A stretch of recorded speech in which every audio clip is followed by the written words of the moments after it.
ज्यांच्या पालनपोषणासाठी आपल्या तरुणपणात रक्ताचे पाणी केले, तेच मुलं म्हातारपणाची काठी बनतील अशीच प्रत्येक आई वडिलांची स्वाभाविक अपेक्षा असते. परंतु ही अपेक्षा पूर्ण होईलच असे नाही, हे अनेक वृद्धांच्या आयुष्यातील वास्तव बनले आहे.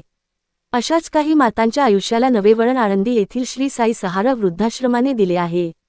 स्वतःच्या लेकरांनी घराबाहेर काढल्यानंतर आयुष्याच्या शेवटच्या टप्प्यात कोठे जावे, काय करावे या प्रश्नांनी व्यथित झालेल्या या महिलांना येथे निवारा, मायेचा ओलावा आणि जगण्याची नवी उमेद लाभली आहे. दिवाळी हिंदू धर्मातील सर्वात मोठा व आनंदाचा सण. प्रत्येकालाच हा सण आपल्या कुटुंबासोबत साजरा करायचा असतो. घराघरात रांगोळी, फटाके, फराळ, नवे कपडे आणि एकमेकांच्या भेटीगाठी अशा उत्सवी वातावरणाने सगळीकडे चैतन्य पसरते.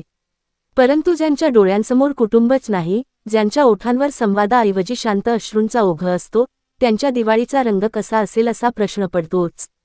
ग्रामीण मानव विकास संस्थेमार्फत चालविण्यात येणाऱ्या आळंदी येथील श्री साई सहारा वृद्धाश्रमात अशाच काही महिला आता आयुष्याचा उरलेला काळ व्यतीत करीत आहेत. आमच्या प्रतिनिधीने त्या वृद्ध मातांशी संवाद साधला असता त्यांच्या भावनांचे शब्द अश्रूंनी भरलेले होते. रक्ताच्या नात्यांनी घराबाहेर काढलं, कोणत्या गुन्ह्याबद्दल ही शिक्षा मिळते हेच कळलं नाही, पण या वृद्धाश्रमाने आम्हाला नवजीवन दिलं असे सांगताना त्यांच्या डोळ्यांत हळवा आनंद चमकत होता. या महिलांपैकी काहींना स्वतःची अपत्ये नाहीत. पतीच्या निधनानंतर त्या एकट्या पडल्या. काही दिवस नातेवाईकांनी सांभाळ केला, पण अखेर आम्ही आता तुझा सांभाळ करू शकत नाही असे म्हणत त्यांनीही दार दाखवले. काही महिला तर अशा आहेत, ज्यांचे मुलगे मुली असूनही त्यांनी आईचा सांभाळ करण्यास नकार दिला. आता या वृद्धाश्रमात सुखाने दिवस जातात. येथेच आमचा शेवट होईल, आता घराकडे परतायचं नाही असे त्या म्हणाल्या. त्यांच्या स्वरात जरी वेदना होती तरी एक समाधानही होतं.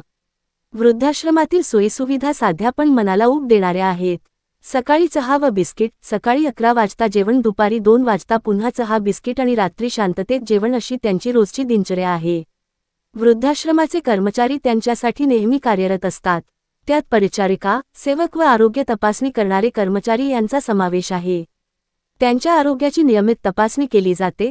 तसेच साबण, पावडर, कपडे, औषधे आणि इतर जीवनावश्यक वस्तू वृद्धाश्रमाकडूनच पुरवल्या जातात. येथे मिळणाऱ्या आधारामुळे आम्ही आता घरच्यांपेक्षाही आनंदी आहोत असे त्या वृद्ध महिलांनी समाधानाने सांगितले.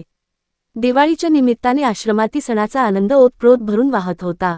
फुलांची सजावट, दिव्यांच्या प्रकाशात उजळलेले आवार आणि प्रत्येकाच्या चेहऱ्यावरचे हसू, या सगळ्यांनी दिवाळीचा खरा अर्थ जणू नव्याने उजळवला. वृद्धाश्रमाचे संचालक संतोष अबादास साळवे आणि संतराम सावंत म्हणाले, आज समाज बदलत चालला आहे. वृद्ध आई वडिलांना घराबाहेर काढण्याच्या घटनांत वाढ झाली आहे. अशा परिस्थितीत ज्येष्ठांना निवारा आणि सन्मान मिळावा यासाठीच हा वृद्धाश्रम सुरू केला आहे. येथे येणाऱ्या प्रत्येक ज्येष्ठ नागरिकाला आम्ही परिवारासारखेच मानतो. एकेकाळी आपल्या लेकरांसाठी सर्वस्व ओतणाऱ्या या मातांना जेव्हा त्यांच्या स्वतःच्या संसारातून बाहेर काढले गेले, तेव्हा जगण्याची उमेद हरवली होती. पण श्री साई सहारा वृद्धाश्रमात मिळालेल्या सहानुभूतीच्या, काळजीच्या आणि प्रेमाच्या उभेमुळे त्यांच्या जीवनात पुन्हा उजाडले आहे. दिवाळीच्या प्रकाशोत्सवात त्यांच्या मनातला अंधार दूर झाला आहे. म्हणूनच आज त्या वृद्ध मातांचे एकच म्हणणे आहे, घराने बाहेर काढले पण या आश्रमाने मायेच्या कुशीत घेतलं. आता दिवाळी ही पुन्हा उजळली आमच्यासाठी.